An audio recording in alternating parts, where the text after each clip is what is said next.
انسان کا اصل حسن چہرے کی رنگت یا بناوٹ میں نہیں ہوتا، بلکہ اس کے دل کی پاکیزگی میں چھپا ہوتا ہے۔ اگر دل پر لالچ کا بوجھ نہ ہو اور دوسروں کو دھوکہ دینے کا ارادہ نہ ہو تو وہ دل آئینے کی طرح شفاف ہو جاتا ہے۔ ایسے انسان کی آنکھوں میں عجیب سکون ہوتا ہے، اس کی مسکراہٹ میں بھروسہ ہوتا ہے اور اس کے لہجے میں نرمی محسوس ہوتی ہے۔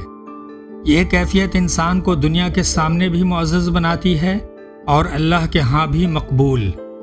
سوچئے، کیا کوئی زیور، کوئی لباس، کوئی میک اپ اس روشنی کا مقابلہ کر سکتا ہے؟ ہرگز نہیں، کیونکہ یہ روشنی محض سچائی اور اخلاص سے جنم لیتی ہے۔ ایسے شخص کے قریب رہ کر لوگ بھی راحت اور اعتماد محسوس کرتے ہیں۔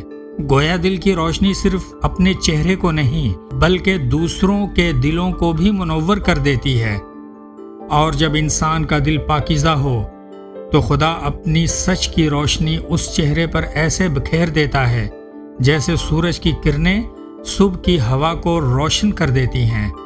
یاد رکھیں، اصل خوبصورتی وہی ہے جو دل کی صفائی سے جنم لے، کیونکہ دل جب روشن ہو تو چہرہ خود بخود جگمگا اٹھتا ہے۔